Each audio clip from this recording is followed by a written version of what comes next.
Hello, great people. When you work in an institution, particularly when you serve for many years and retire in that institution, you would be expecting that you would always reap the benefit of serving in that institution. But unfortunately, that is not the case of Mr. Martins Peter Nwokolo, a retired police officer that resides in Canada, as the Canadian government denied his asylum for the reason that he is a retiree of the Nigerian police force. The Canadian government asserts that for you to have served in the Nigerian police force, it means that you must be corrupt and you must be an extortionist. I'll be giving you the details. Then I will be analyzing rather the associated issues for you on this episode of Politing with Dr. Omoshola. Now, let me dive into the story before we do some great analysis.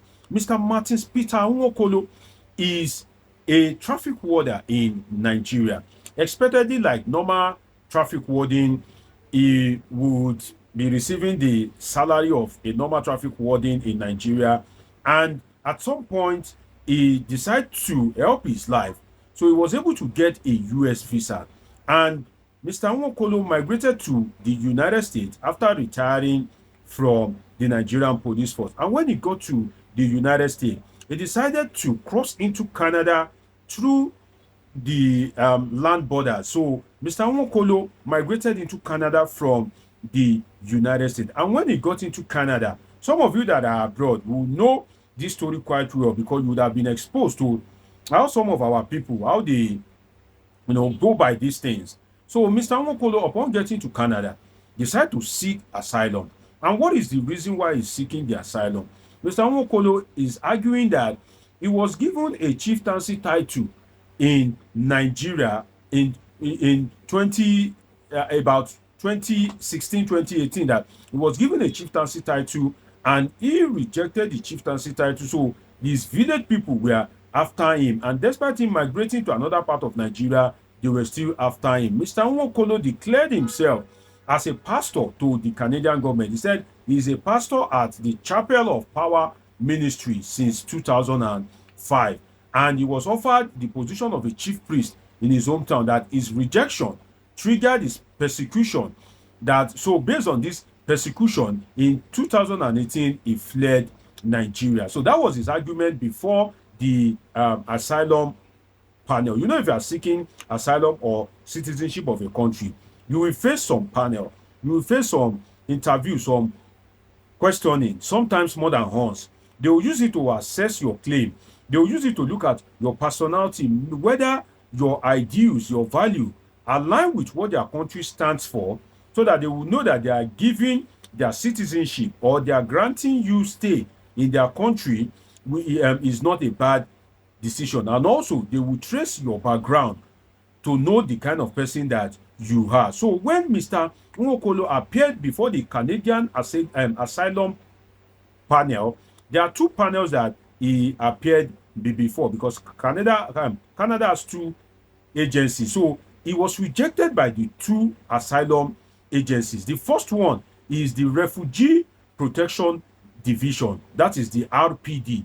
When Mr. Nwokolo appeared before the RPD, he placed forward his argument why he should be granted the asylum, how Nigeria is a dangerous place and he cannot stay in Nigeria at this point in time. He used his police officer skill. Now he's a retired police officer, so he would know how to structure, argument, right statement, and all that. So he placed his argument before the Refugee Protection Division, which is the RPD.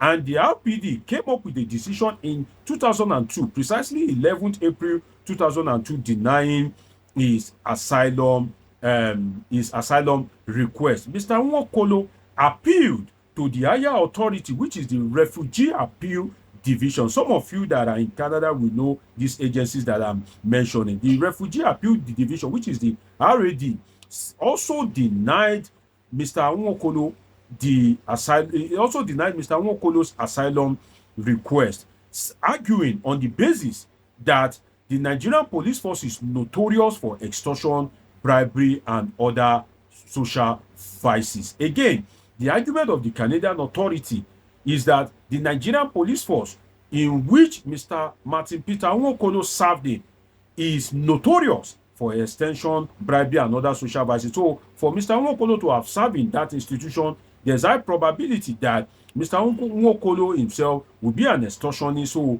they are not granting him their citizenship based on his occupational background. And they backed it up with a law, a section of the Canadian law, which is Article 1FB of the Canadian Convention, states that the issuance of refugee status to persons who have committed serious non-political crimes before coming to Canada should not be granted. Again, it says that for persons who have committed serious non-political crimes, if you are seeking asylum in Canada, your application should not be granted. So the Canadian government view Mr. Martin Peter Nwokolo as one of the people that have committed serious non-political crime, just not because he himself has done anything wrong personally, or they can hold a particular crime to him, but because he is a former officer, a traffic warden of the Nigerian police force. So Mr. Nwokolo, despite claiming to be a pastor, despite claiming that he was offered to be a chief priest and he rejected, the Canadian government still did not find him worthy. Now, what could have prompted the Canadian government? Could there be a video of Mr. Nwokolo online that is not aware of? Maybe why the Canadian government are doing background check. Maybe they have seen his video online and they won't come to him that, oh, we see your video. They will just say, oh, you served in the Nigerian police. We see the Nigerian police as an extortionist institution, so we cannot give you the, we cannot grant your asylum request. But then it is very disheartening that if you serve in the Nigerian police force, which you spend so many years in service, you will believe that you will reap the benefit of serving in that kind of institution in any way or manner whatsoever that you desire. But then serving in the police is what is now haunting Mr. Martin Peter Nwokolo in faraway Canada. You can imagine that. So Mr. Nwokolo is paying for the sin of the institution that is served in.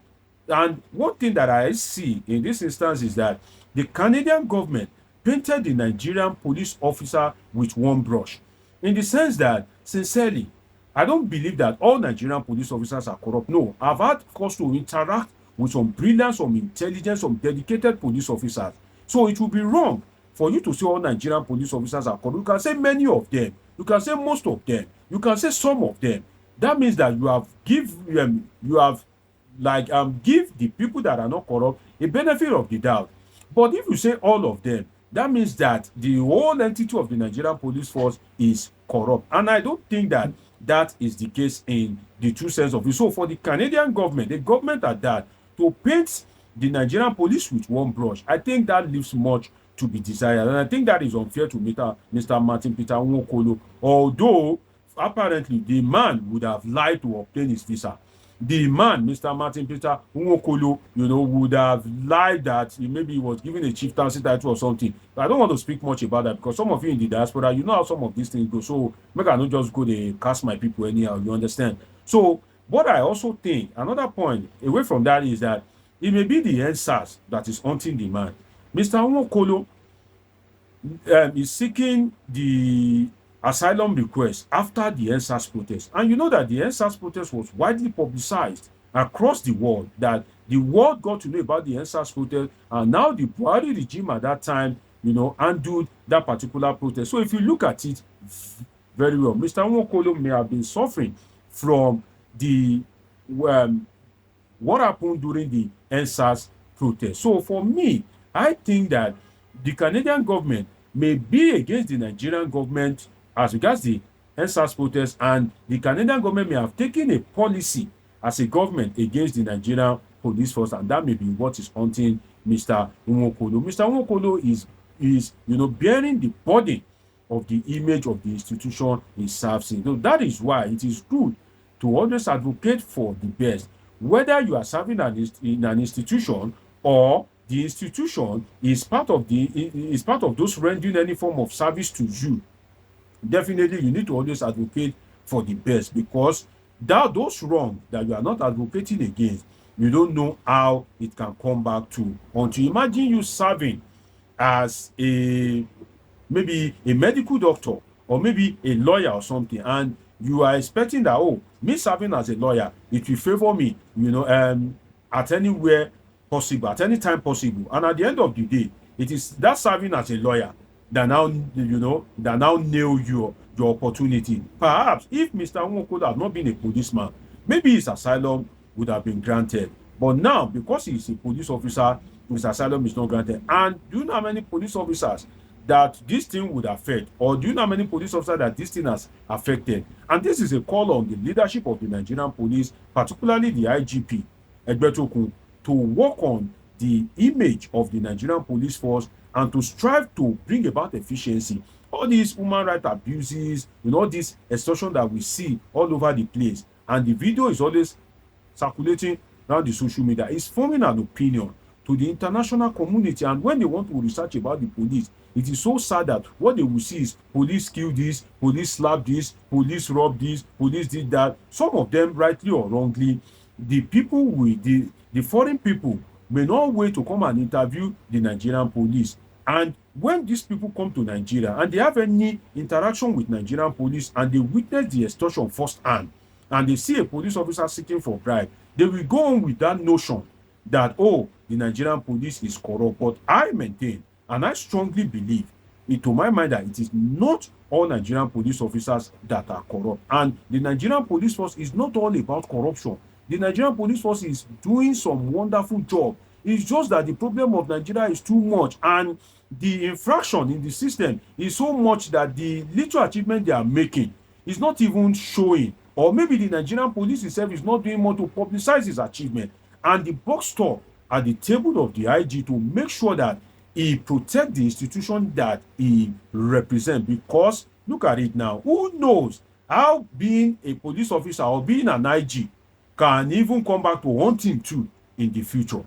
Who knows? So we need to make sure that we strive for efficiency in our institution. Well, my sympathy goes to Mr. Martin Peter Nwokolo. If he's truly not corrupt, if he's truly not an extortionist, may God grant him another opportunity, and may God replenish his loss. It's been an interesting time with you on this episode of Politing with Dr. Omoshodadeji. Do want to subscribe, turn on your notification button, catch up with my past videos, and of course, I have great interesting videos coming your way. Till I see you again, always remember that I love you all sincerely.